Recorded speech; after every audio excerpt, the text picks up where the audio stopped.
wabarakatuh. Halo semuanya. Pada kesempatan kali ini kita akan melakukan observasi dan wawancara di perusahaan manufaktur di CV Cemara Putih Plastindo.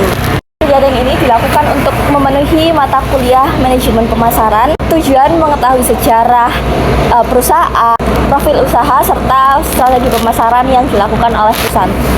Harapannya video ini bisa memberikan wawasan mengenai bagaimana perusahaan manufaktur ini dikelola, sehingga mampu bertahan, berkembang, serta memberikan pelayanan terbaik kepada pelanggan.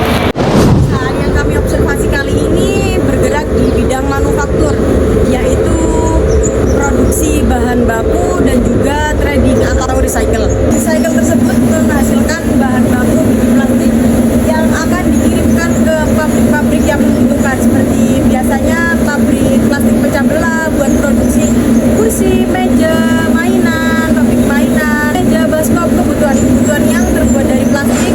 Bahan bakunya didapatkan dari recycle plastik ini. Usaha ini didirikan pada tahun 1999 oleh keluarga yang akan kami wawancarai pada hari ini, dan lokasi di Desa Padang, Cerbi, Kabupaten. Usaha ini memiliki struktur organisasi yang meliputi direktur, manajer, supervisor, 1 mandor, dan 5 karyawan lainnya, serta supir.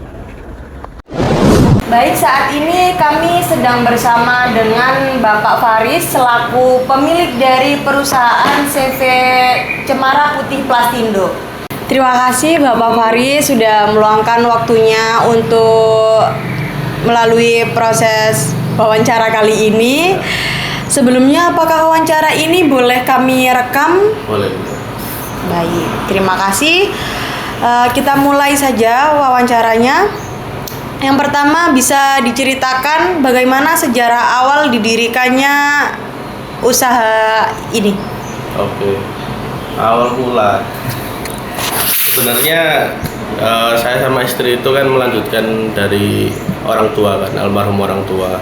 Cuman cerita kenapa kita bisa masih going on itu kebetulan teman-teman kuliah itu banyak yang usahanya plastik juga. Jadi mereka beberapa teman tuh ada 5 lebih lah mungkin, itu usahanya itu pabrik plastik. Jadi awal mula join bantu orang tua itu sebulan sebelum meninggal kalau nggak salah. Jadi kita masuk sebenarnya masih belum tahu apa-apa. Jadi yang tak kirim itu baru 1 temen itu. Sebulan terus ada COVID itu, orang tua meninggal, terus kita mau nggak mau harus melanjutkan dengan ilmunya masih nol putul. Nah itu kita belajar dari sana. Belajar pelan-pelan. Bahkan sampai sekarang juga masih belajar sih. Jadi dalam jangka waktu sebulan aja ya pengenalannya itu tadi? Iya, nggak sampai malah kayaknya iya. Jadi survive hitungannya, meskipun dari usaha orang tua tetap survive dari nol hitungannya ya, masih sendiri gitu ya? Dari minus bahkan dari minus, yeah. Oke. Nah, selanjutnya bisa dijelaskan mengenai layanan utama yang diberikan dalam usaha ini. Oke. Jadi kalau layanan itu kita kan menjual barang ya. Iya. Kalau barang kita ada 4-5 jenis plastik lah. Yang utama itu jenis PVC, core utama kita, terus PP, 2 ini core, yang lainnya HD, PE, sama LD itu tambahan aja lah. Nah kalau ngomong layanan sebenarnya kita menjamin kemudahan aja sih ke buyer kita gitu. Jadi kalau kebanyakan kompetitor kita itu misalnya orang mau beli itu harus ngambil. Kalau kita melayani kirim gitu atau lain sebagainya, sama kita menjamin garansi barang kita. Selanjutnya, bagaimana struktur organisasi dalam perusahaan ini dan bagian tugasnya itu bisa merata alasan? Oke. Struktur organisasi perusahaan saya itu sebenarnya sangat simple sih ya. Jadi kalau di paling atas itu ada direktur. Direktur itu mungkin sebenarnya kalau di atas kertas direktur itu istri saya sebenarnya. Karena ini kan perusahaan dari istri saya kan. Cuman pada kenyataannya yang memegang puncak keputusan itu tetap saya. Jadi istri malah lebih banyak berkutatnya itu di keuangan gitu. Terus di bawah direksi itu ada kepala mandor. Kepala mandornya satu, terus ada di bawahnya kepala mandor, ada kalau di pabrik-pabrik lain tuh mungkin ngomongnya supervisi lah ya. Supervisi itu ada satu. Gitu. Nah itu baru di bawahnya ada pegawai-pegawai biasa. Gitu. Sebenarnya itu sih.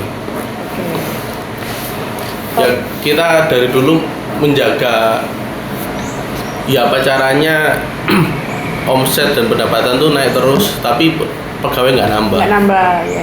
Kita menjaga Biar itu sih. lebih efisien, Lebih efisien. Tetap marginnya tetap padat Betul. ya. Oke.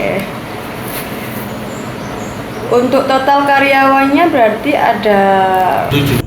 Pertanyaan selanjutnya, untuk bentuk promosi yang dilakukan perusahaan ini agar tetap bisa bertahan di era sekarang itu bagaimana Pak?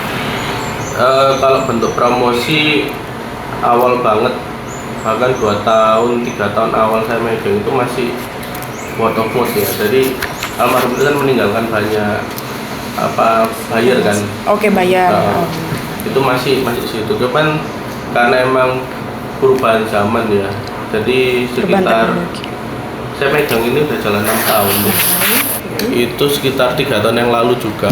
Itu saya mulai aktif di TikTok. Oke. TikTok dan Facebook lah. Dua media itu. Media ya. Ya. Jadi tetap ngikutin tren meski. Iya.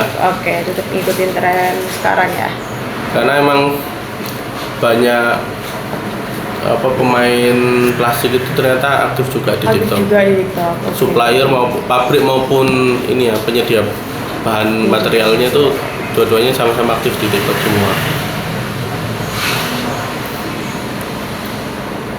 Untuk strategi online sama offline lebih efisien mana dalam Kalau belakangan ini kayaknya online ya. lebih di online ya? Karena setahun belakangan ini kayaknya lebih banyak customer baru dari online. Online, oke. Jadi TikTok sama Facebook ini sangat amat membantu ya? Sangat membantu. Untuk akhir ini. Bedanya gini, kalau Facebook itu lebih membantu untuk mencari supplier bahan. Kalau TikTok itu mencari buyer baru. Buyer baru. Iya. Oke. Kalau Instagram kayaknya nggak terlalu ngefek sih. Nggak terlalu Iya. ngefek. Cuman untuk portofolio aja ya, kayak Iya, profile portfolio, gitu ya. betul. Nah, selanjutnya strategi penentuan harga yang dilakukan perusahaan ini tuh seperti apa? Kalau ngomong detail agak susah ya. Iya, Cuman yang gampangnya simpelnya gini. aja. Iya, simpelnya aja. Penentuan harga itu yang pasti kita ngambil margin ya. Cuman kita ngambil margin tuh yang customer tuh masih bisa affordable ke kita. Karena meskipun saya hampir ada di puncak rantai makanan ya, ancaman saya itu malah kepada saya sendiri. Jadi saya tetap ngambil margin meskipun nggak bisa besar, tapi customer saya tetap nyaman untuk ngambil di saya. Harganya oke, kualitas oke, layanan juga oke gitu. Baik, terima kasih Bapak Faris atas waktu dan penjelasannya yang udah diluangkan untuk kami. Kami memahami bahwa usaha ini memerlukan kepercayaan pelanggan, lalu kualitas pelayanan serta komunikasi pemasaran yang baik. Ya. Ya, Bapak. Baik, terima kasih Bapak. Demikian observasi kami pada kali ini. Semoga bermanfaat Dan memberikan wawasan baru bagi kalian. Wassalamualaikum warahmatullahi wabarakatuh.